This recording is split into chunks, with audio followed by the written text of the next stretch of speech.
¿Qué tal, hermanos? Feliz sábado para todos, que Dios les bendiga.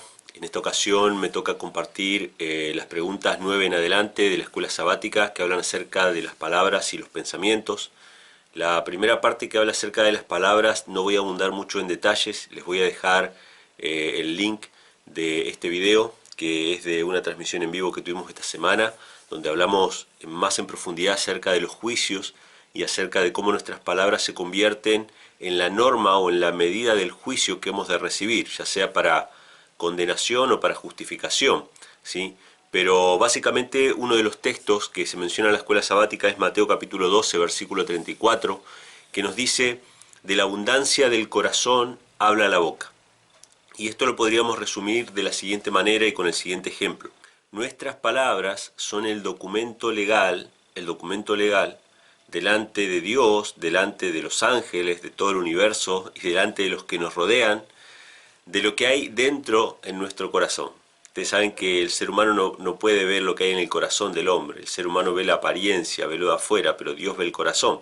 Sin embargo, esto no quita que muchas veces nuestro corazón o nuestras ideas, nuestros pensamientos se revelan, ¿sí?, por nuestras palabras. Muchas veces nos ha pasado, seguramente a ustedes les ha pasado, ¿no?, alguna vez estar hablando con algún amigo, estar charlando con él y ustedes le están contando, ¿no?, algo importante, o le están contando algo que vivieron, o le están contando algo felices, emocionados, y están en medio del relato y en un momento su amigo los mira y les dice: ¿dónde habré puesto la llave? O algo por el estilo, ¿no? Entonces ustedes inmediatamente se dan cuenta de que él no escuchó absolutamente nada de lo que ustedes le están hablando y que su corazón está en otra parte, su mente está en otra parte. Y después su amigo les puede decir: no, sí, yo te estoy escuchando, vos seguí contándome. Pero ustedes saben perfectamente que en realidad en su corazón hay otras preocupaciones, que en ese momento no están para ustedes, ¿no? Y eso es algo triste y doloroso, ¿no? Que nos damos cuenta cuando nos pasa a nosotros, pero cuando nosotros se lo hacemos a otra persona, obviamente no nos damos cuenta del dolor o de la frustración que puede llegar a causar esta actitud, ¿no? De querer ocultar lo que hay en nuestro corazón, pero sin embargo nuestras palabras nos delatan, nuestras palabras evidencian lo que hay en nuestro corazón. Entonces Jesús en Mateo 12 le dice a los escribas y fariseos: ¿cómo pueden ustedes hablar lo bueno siendo malos? De la abundancia del corazón habla la boca, ¿sí? Solamente cosas buenas van a salir de los corazones donde esté Cristo, y de los corazones donde no esté Cristo van a salir cosas malas. En pocas palabras, lo que dice la palabra de Dios es que lo que nosotros hablamos, lo que nosotros decimos, en definitiva, va a ser la evidencia palpable, tangible, visible para todo el universo de lo que hay en nuestra vida, de lo que hay en nuestro corazón. Y yo he dado un ejemplo esta semana cuando compartíamos este mensaje de que en Hechos de los Apóstoles, en el capítulo 11, a los discípulos de Cristo, a la iglesia primitiva, se los empezó a llamar cristianos. ¿Y por qué se los empezó a llamar cristianos? Porque ellos constantemente hablaban acerca de la venida del Mesías, de que el Mesías había venido, de que había muerto por nosotros y que había cumplido las profecías.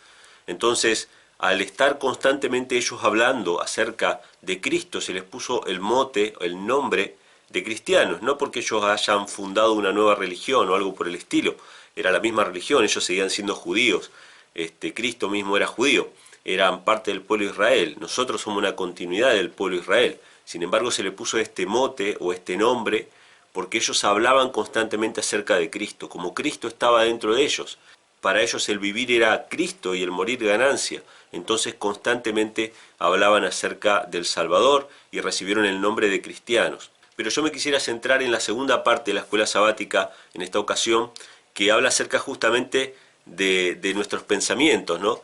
De en qué pensamos, quién está en nuestro corazón, quién ocupa el lugar más importante de nuestra vida, de qué nos gusta hablar, en qué nos gusta meditar. Como nuestras palabras son una expresión de nuestros pensamientos, lo importante para nosotros no es centrarnos en lo que vamos a hablar, lo importante para nosotros es centrarnos en lo que vamos a meditar, quién va a ocupar el primer lugar en nuestra mente. La sierva del Señor dice en este librito, El Camino a Cristo o Pasos a Cristo, dice algo muy interesante.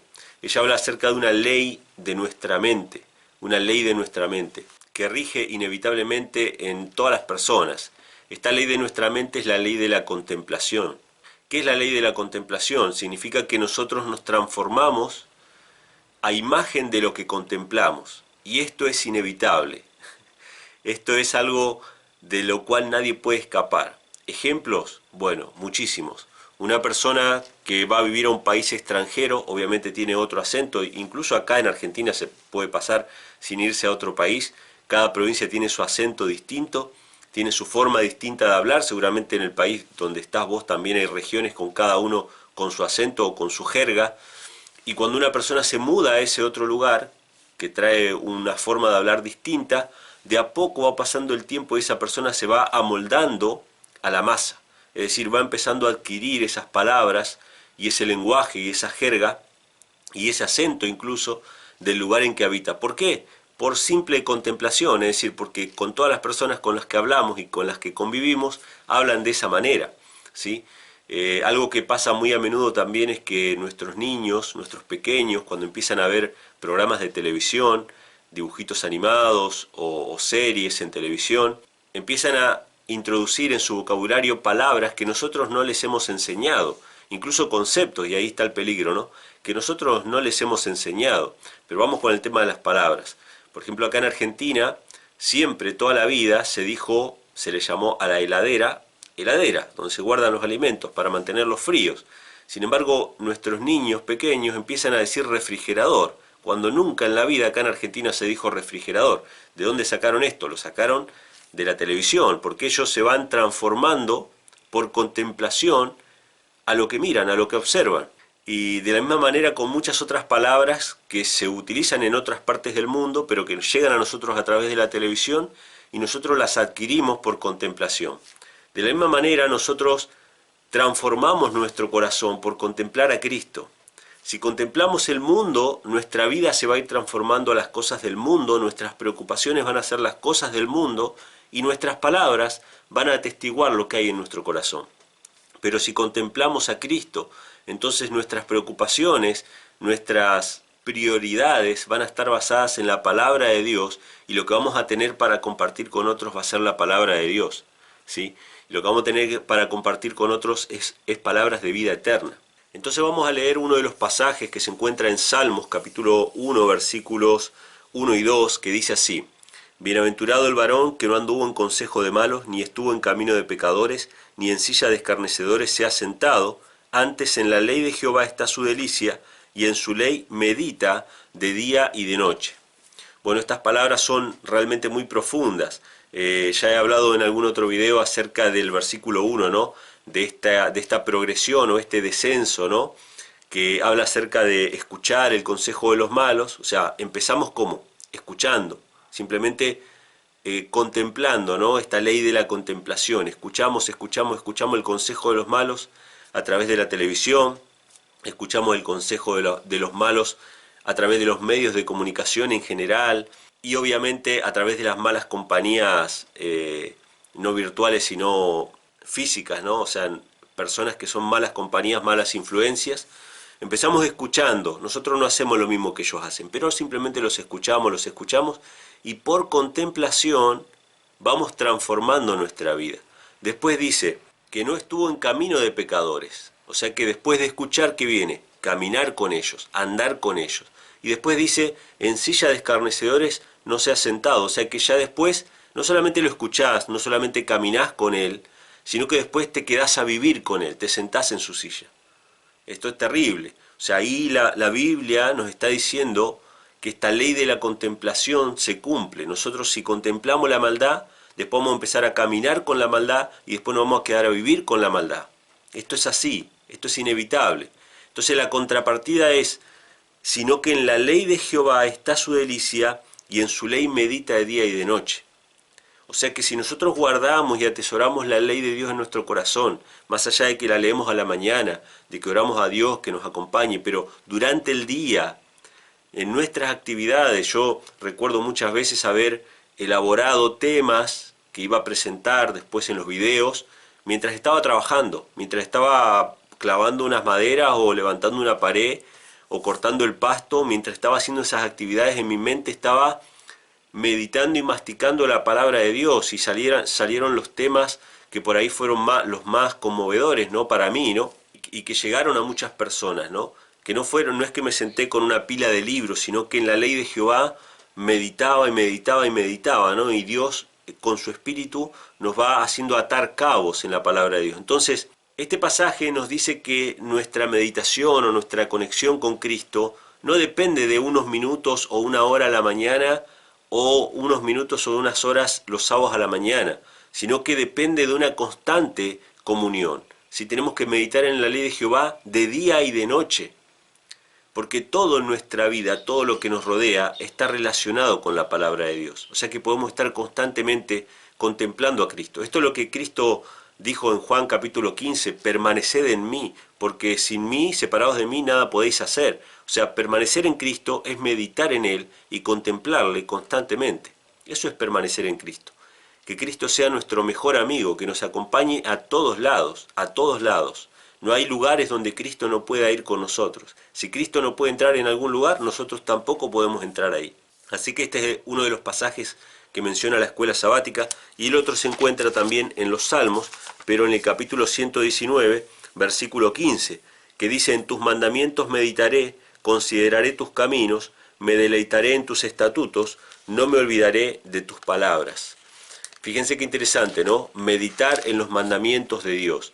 ¿Y cuál es la clave o cuál es el propósito de meditar y de permanecer en esa palabra y de meditar en esos mandamientos? Salmo 119, versículo 11 nos dice lo siguiente: en mi corazón he guardado tus dichos para no pecar contra ti. La clave para no caer, la clave para poder prosperar en el camino cristiano es permanecer en Cristo.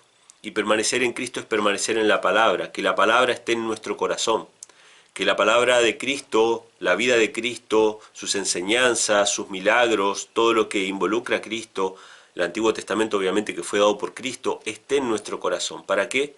Para no pecar contra Dios. Y otro pasaje que menciona la escuela sabática, que me parece uno de los más bellos, uno de los más preciosos del Nuevo Testamento, se encuentra en Filipenses, capítulo 4, versículo 8, y dice lo siguiente: por lo demás, hermanos, todo lo que es verdadero, todo lo honesto, todo lo justo, todo lo puro, todo lo amable, todo lo que es de buen nombre, si hay virtud alguna, si alguna alabanza, en esto pensad, en esto pensad. Honesto, justo, puro, fíjense las cualidades que son mencionadas. ¿En qué tenemos que pensar? ¿En qué tenemos que poner nuestra mente? ¿Tenemos que poner nuestra mente en la corrupción? ¿Tenemos que poner nuestra mente en el pecado y en el sufrimiento? Harto sabemos que hay sufrimiento, que hay pecado, que hay dolor, que hay injusticia. Sabemos que existe todo eso, nos rodea, lo recibimos todo el tiempo. Pero ¿ha de ser eso el centro de nuestra vida y de nuestros pensamientos? Por contemplación al pecado, ¿no nos iremos transformando cada día a imagen del pecado? A veces veo en las redes sociales, ¿no?, los memes que se comparten de personas cristianas que quizá con buena intención tratan de hacer su obra, ¿no? Y hay un dicho que dice, ¿no?, de la abundancia del corazón, en vez de decir que habla tu boca, hablan las redes sociales, ¿no? Habla tu Facebook. Y esto se aplica también, porque en las redes sociales compartimos lo que realmente hay en nuestro corazón. Y hay veces que hay personas que ponen un meme, ¿no?, una imagen, un cartelito que dice, bueno, apartados de la concupiscencia, por ejemplo, y la foto que acompaña ese cartel es justamente una foto que muestra corrupción o que muestra concupiscencia. Entonces las palabras no se condicen con la imagen que se está difundiendo. Y eso mismo pasa muchas veces con otros temas, ¿no?, con otras temáticas. Queremos combatir la angustia de las personas, queremos combatir el sufrimiento mental que están sufriendo hoy en día, y nosotros mismos difundimos las imágenes de muerte, las imágenes de sufrimiento, las imágenes de corrupción, y de esa manera estamos dando un doble mensaje. Cuando el apóstol Pablo dice, en esto pensad, nos está diciendo que no pongamos nuestra vista y nuestra mente en lo otro, pero no significa de que esas cosas no existen, o que debemos de autoengañarnos de que esas cosas malas no existen. Lo que significa es que no ha de centrarse nuestro mensaje en reproducir y reproducir constantemente el dolor y el sufrimiento. Tenemos que reproducir a Cristo, tenemos que magnificar sus palabras, repetirlas constantemente a los que nos escuchan, y no solamente repetirlas, aplicarlas, porque hay mucha gente que no entiende la palabra de Dios, y una pequeña explicación nuestra puede servir a muchas personas, ¿sí? Y acá entra otro dilema, porque hay gente que piensa que no se debe explicar la palabra. Sin embargo, la misma Biblia nos dice claramente en Hechos de los Apóstoles capítulo 8 de que Felipe fue enviado a explicarle la palabra al etíope, y el etíope dijo, ¿cómo voy a entender si nadie me explica? Entonces él le explicó la palabra. Entonces los siervos de Dios, los hijos de Dios están para explicar la palabra, para que estas personas que ahora están sufriendo, que están desesperanzadas, que piensan que su vida no tiene sentido, o que piensan que su vida no importa para nadie, que sepan que sí hay un Dios que realmente los ama y que realmente cuida de ellos. Entonces, estas palabras de Cristo, ¿no? Volviendo a Mateo capítulo 12, que dicen, de la abundancia del corazón habla la boca. No nos preocupemos tanto ahora por las palabras, preocupémonos por lo que nosotros contemplamos, por lo que nosotros escuchamos, por lo que nosotros pensamos y meditamos todo el día en nuestros corazones. Más allá del culto que hacemos a la mañana, si realmente meditamos en la ley de Jehová de día y de noche, si meditamos en cosas justas, buenas, honestas, puras, y si nos centramos en Cristo, si Cristo es el centro de nuestra vida. Si esto es así, vamos a tener palabras de vida eterna para todos los que nos rodean. Si esto no es así, lamentablemente, por más que querramos aparentar y que querramos disimular, nuestras palabras van a demostrar lo que realmente hay en nuestro corazón. Así que bueno, este es un pequeño comentario de la escuela sabática. Espero que les haya sido de bendición y le doy la palabra a mi hermano Leandro.